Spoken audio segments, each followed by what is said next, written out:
Hey guys, welcome back to my channel. कैसे हो आप सभी लोग? उम्मीद करती हूँ आप सब लोग बहुत अच्छे होंगे। मैं भी ठीक हूँ। ये जो वीडियो आप देख रहे हैं ये अष्टमी का है और आज है हमारे यहाँ अष्टमी पूजन। तो आप देख सकते हो यहाँ पे मैंने आलू उबलने के लिए रखे हैं। मैं आलू और टमाटर की सादा सिंपल सी सब्ज़ी बनाऊँगी, साथ ही साथ खीर और पूरी का माता का भोग बनाऊँगी। तो यहाँ पे खीर के लिए मैं दूध उबलने के लिए रख दिया है। चावल को मैंने धुल के भिगोने के लिए रख दिया है। मैंने चावल जो छोटे वाले राजरानी चावल आते हैं जिसकी खीर बहुत ही अच्छी और बहुत ही सोंधी सोंधी बनती है, मैं वही डाली हूँ भीगने के लिए। आलू उबल गए थे तो मैंने इनको ठंडा करने के लिए थोड़ा सा सादा पानी लिया है, उसमें मैंने आलू डाल दिए हैं। इससे ना ठंडे हो जाएंगे जल्दी से तो छिल जा देंगे, नहीं तो बहुत गर्म रहते हैं, जल्दी से हो नहीं रहा था। साथ ही साथ मेरे हस्बैंड को जाना है स्कूल, तो उनके स्कूल जाने के लिए टिफ़िन की भी तैयारी कर रही हूँ। मेरी आध्या की तो छुट्टी है आज के दिन अष्टमी की। पहले इनकी भी रहती थी लेकिन अब गवर्नमेंट में मतलब अष्टमी छुट्टी नहीं रहती, नवमी रहती है। और बस यहाँ पे मैं आलू छील लूँगी और उनके टिफ़िन की भी तैयारी कर रही हूँ। साथ साथ देख सकते हो आप, एक तरफ चाय भी बन रही है। तो बस चाय जैसे ही बन जाएगी फिर मैं चाय को उतार दूँगी और एक तरफ दूसरी तरफ मतलब उसी तरफ मैं खीर के लिए दूध रख दूँगी। देखिए चावल का पानी मैं निकाल के आ गई हूँ, दूध उबलने ही वाला है तो मैं उसमें ये चावल है वो डाल दूँगी। यहाँ पर मैं थोड़ा सा हींग ज़ीरा डाल के और आलू और टमाटर की सब्ज़ी वो छौंक दे रही हूँ। ये वाली सब्ज़ी बहुत अच्छी लगती है, बहुत ही टेस्टी पूड़ियों के साथ में लगती है। और व्रत में मतलब व्रत बोल रही हूँ सॉरी, कन्या भोज में भी ऐसी जो सब्ज़ी है वो खिलाई जाती है, बहुत टेस्टी लगती है। तो बस यहाँ पे मैं छौंक दी हूँ और टमाटर डाल दी हूँ और उसके बाद बेसिक मसाले डाल के पानी वगैरह डाल के इसको बनने के लिए रख दूँगी। और बस दूसरी तरफ खीर है वो बनती रहेगी।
तो साथ ही साथ मैं आटा भी लगा दे रही हूँ, इससे ही रहेगा कि उनका टिफ़िन की तैयारी भी जल्दी जल्दी होती रहेगी।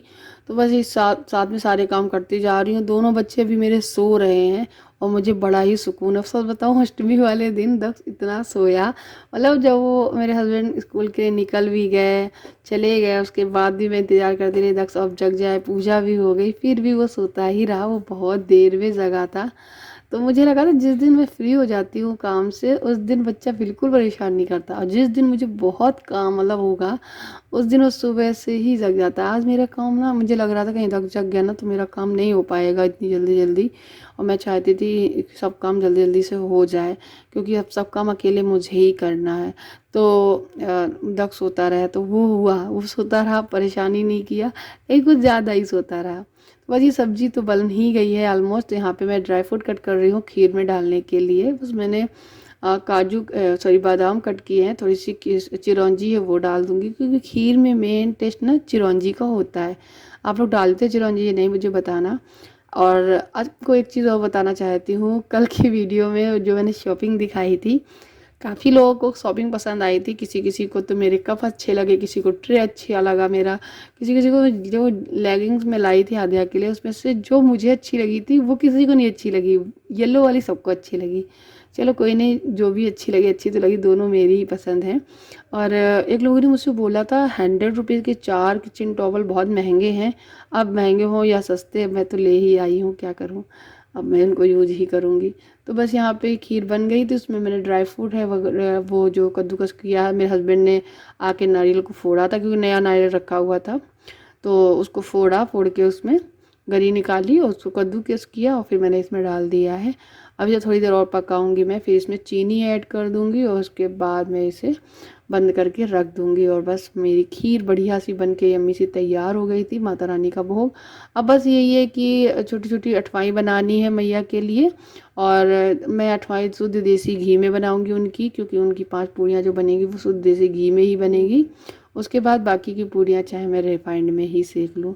तो बस यहाँ खीर बन गई है, मैंने कढ़ाई है वो रख दी है पूड़ी बनाने के लिए, तो माता रानी के फटाफट से पूड़ी है वो तल लेती हूँ। अच्छा, अष्टमी हो या नवमी हो, काम बढ़ ही जाता है, चाहे आप अकेले करो चाहे आप फैमिली के साथ में रहो। तो जैसे जैसे फैमिली के साथ में रहो या कैसे भी रहो, उस हिसाब से काम है ना वो बढ़ता जाता है और बढ़ता भी जाता है। जैसे मैं यहाँ अकेले हूँ तो अपने हिसाब से सारी चीज़ें करती रहती हूँ, लगातार लगी रहूँगी तो सारा काम हो जाएगा। अच्छा जब फैमिली होती 4 लोग और होते हैं तो ऐसा लगता है एक, अरे ये मैं नहीं कर रही हूँ, वो कोई और कर लेगा, वो कोई कर लेगा। ये सभी के साथ होता है, बताना मुझे, एक्चुअली ऐसा होता ही है। सब जब फैमिली में 4-5 लोग होते हैं तो सबको मतलब यही लगता है, एक दूसरे के मन में यही रहता है, ये काम मैं कर ले रही हूँ, चलो मैं ये छोड़ दे रही हूँ, वो कोई और आके कर लेगा, चलो ये मैं कर ले रही हूँ, वो कोई और कर लेगा। ऐसा होता ही है, आप लोग के साथ होता है तो बताना मुझे।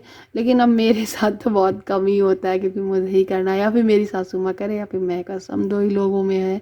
हाँ, जब त्योहारों पे मेरी जेठानी आ जाती है तो हम दोनों लोग मिल के बांट के कर लेते हैं, बड़ा ही अच्छा लगता है साथ में काम करना। अदरवाइज अकेले ही करे रहो ना तो वो ज़्यादा दिक्कत करता है। खैर फिलहाल तो मेरी सासू माँ बहुत सपोर्टिव हैं, वो मेरे साथ बराबर लगी रहती हैं, मेरे सारे काम मेरे साथ करवाती हैं, तो बस इसकी कोई चिंता नहीं है। हालांकि मेरी जॉइंट फैमिली है, जब भी घर में एक साथ खाना पानी मतलब खाना पीना बनता है तो हमारी चाची सासू माँ, हमारी मौसी सासू माँ, सभी लोग आ जाते हैं, सभी लोग हाथ बटाते हैं, बहुत अच्छा लगता है। पूरी फैमिली एक साथ मिलजुल के काम करती है। जैसे कि कोई भी फेस्टिवल पड़ता है, होली दिवाली, जैसे हम घर पे ही थे जब करवा चौथ था तब भी, तो बहुत अच्छे से सब कुछ हो जाता था, मैनेज हो जाता था। मुझे पता ही था क्योंकि फैमिली में इतने सारे लोग हैं, साथ में सब लोग एक एक हाथ लगाएगा ना तो सारे काम ना चुटकियों में हो जाते हैं। तो बस अब यहाँ पे हूँ तो अब चुटकी में हो या फिर देर में हो, करने मुझे ही है। तो बस यही सब कुछ है। तो यहाँ पे मैं पूरी सेक ले रही हूँ। और एक चीज़ मैं आप लोगों के सामने शेयर करने वाली हूँ आज। एक्चुअली ना बहुत टाइम से हम लोग बहुत परेशान चल रहे थे, करीबन 2-2.5 महीने से हम लोग बहुत मतलब माइंड से बहुत ज़्यादा परेशान चल रहे थे, मतलब एकदम डिस्टर्ब ही हो गए थे। ऐसा लग रहा था कि मेरे हस्बैंड के बारे में बताऊं तो वो भी ऐसा लग रहा था डिप्रेशन में चले जाएंगे, कुछ ऐसी हालत हो रखी थी हम लोगों की। बहुत कुछ छुपा रखा है हम लोगों ने आप लोगों से, लेकिन सही समय पे सही चीज़ें होने पे सही वक्त पे मैं आप लोग के साथ सब कुछ शेयर करूँगी। लेकिन बस इन 9 दिन में मैं यही प्रार्थना करती रही थी, भगवान जो हमारा एक ये काम बिगड़ रहा है, जो भी हर एक काम में जब जिसमें हम हाथ पैर लगा रहे हैं, हाथ डाल रहे हैं, वो बिगड़ ही क्यों रहा है। तो माता रानी की कृपा हुई, हम हमारे बजरंग जी पे की कृपा हुई हम पे, और हमारा वो काम है ना वो बन गया है। एक बहुत बहुत बड़ी गुड न्यूज़ है जिसकी वजह से हम लोग बहुत परेशान थे काफ़ी टाइम से, वो आज पूरी हुई है और हम लोग बहुत खुश हैं। एंड मतलब आज अष्टमी के दिन हम लोग ये सोच रहे थे कि ये गुड न्यूज़ हमें मिलेगी या नहीं मिलेगी। अभी भी सुबह तक हम लोग बहुत ज़्यादा परेशान थे, सोच रहे थे पता नहीं मिले ना मिले, सही नहीं लग रहा था। सोमवार के दिन था और फिर ये स्कूल चले गए, और उसके बाद फिर शाम को जब आए तब भी कुछ भी ऐसी कोई हम लोगों को गुड न्यूज़ नहीं मिली। लेकिन रात को हम लोगों को हमारी बहुत बड़ी गुड न्यूज़ मिल गई है, लेकिन अभी नहीं शेयर करूँगी, देखती हूँ कल या परसों की वीडियो में मैं आप लोगों के साथ शेयर करूँ। गेस करो क्या होगा। एंड हम लोग बहुत खुश हैं, बहुत खुश हैं। माता रानी ने हमारी झोली भर दी है खुशियों से। जिस चीज़ का हमें बेसब्री से इंतज़ार था, मतलब जिस चीज़ को हम लोग करना चाहते थे, उस चीज़ की जो पहली सीढ़ी है, पहला कदम है, उस पर वो दरवाज़ा ना मैया ने मेरे लिए खोल दिया है और हम बहुत खुश हैं। बस यहाँ पे भोग वगैरह लगाएंगे, आरती वगैरह जलाएंगे, कपूर जलाएंगे, अग्नि को प्रज्वलित करेंगे और उनको भोग वगैरह अर्पित करेंगे और यहाँ पे हम अष्टमी की पूजा करेंगे।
आरती कर रही हूँ। हे मेरी जगदम्बे अम्बे अब विलम्ब ना कीजिए, हूँ अधम आधीन शरण अब शरण मार लीजिए। ये आरती मुझे बहुत अच्छी लगती है। ये आरती मैंने अपने ससुराल से ही सीखी है और ये मुझे जितनी भी आती है मैं अपनी गाती हूँ और बड़े मन से, बड़े श्रद्धा से ये आरती मैं करती हूँ। और बस यहाँ पे आरती हो गई है माता रानी की और बस उसके बाद हम लोग ना नीचे भी जाएंगे आंटी जी के यहाँ। आंटी ने 9 दिन व्रत रखे हैं और उन्होंने मतलब जवारे भी बोए हैं, काफ़ी बड़े बड़े हो गए हैं। मैं वो सारी चीज़ कैप्चर करने वाली थी बट मैं ज़्यादा ही मेरे दिमाग से निकल गई, मैं वो नहीं शूट कर पाई। और अष्टमी के दिन उनके यहाँ पे हवन भी हुआ है तो हम लोग हवन में नीचे गए थे और फिर वहाँ भी प्रसाद वगैरह ग्रहण किया था। बहुत अच्छा लग रहा था, माहौल ही बहुत अच्छा हो जाता है। तो ये देख सकते हो अभी आरती शुरू हो चुकी है, हवन हो चुका है। तो बस मैंने थोड़ा सा ये कैप्चर किया था। बस उसके बाद फिर हम लोग ऊपर आ गए थे। हालांकि आंटी ने भी कन्या में आद्या को खिलाया था खाना वगैरह, हम लोगों को भी खिला दिया था खाना वगैरह, लेकिन मैंने आद्या का पूजन घर पे किया था। वो कहते हैं ना घर पे ही मंदिर बनाऊंगी, बाहर पूजन न जाऊंगी। तो इस अनजान शहर में मतलब मुझे नहीं समझ में आ रहा था कि मैं किसकी बच्चियों को बुलाऊं। मैं किसी को इतना नहीं जानती हूँ जहाँ मैं रहती हूँ। तो यहाँ पे कन्याएं भी बहुत मतलब कम ही है। तो है ना मेरी बेटी, मेरी देवी मैया, बस इन्हीं का मैंने सुबह तैयार किया, उनको टीका वगैरह लगाया और यहाँ पे मैंने उसको अपने हाथों से खाना खिलाया, भोग कराया। और एक जगह पे और कन्या पूजन में ये गई थी और पास में एक लड़की रहती है, वो लेके गई थी जिसको मैं जानती थी, लेकिन वो इतनी दूर ले जाएगी मुझे ये नहीं पता था। मैं आज के दिन थोड़ा घबरा भी गई थी क्योंकि वो मतलब रोड के उस तरफ बहुत दूर चली गई थी और मैं 2-3 घर देखने भी गई थी कि मेरी आद्या कहाँ गई। और फिर ढूंढते ढूंढते मैं वहाँ पहुँची। 1-1.5 घंटे बाद मैं आद्या को लेकर आई थी वहाँ से। एक पल के लिए मेरी न जान ही चली गई थी। ऐसे ही होता है जब हम किसी चीज़ को किसी अनजान शहर में रहते हैं, किसी लोगों को नहीं जानते हैं, तो बच्ची अगर वहाँ पहुँच जाए ना तो बहुत ज़्यादा घबराहट हो जाती है। खैर कभी कभी ऐसा हो जाता है और हर चीज़ सीखने से एक्सपीरियंस मिलता है, तो बस वही है। तो बस ये रहा मेरा आज का वीडियो। उम्मीद करती हूँ आपको अच्छा लगा हो। लाइक करना, शेयर करना, चैनल बनाए सब्सक्राइब ज़रूर करना। मिलती हूँ नेक्स्ट वीडियो में, तब तक के लिए bye bye, take care, thank you for watching, bye.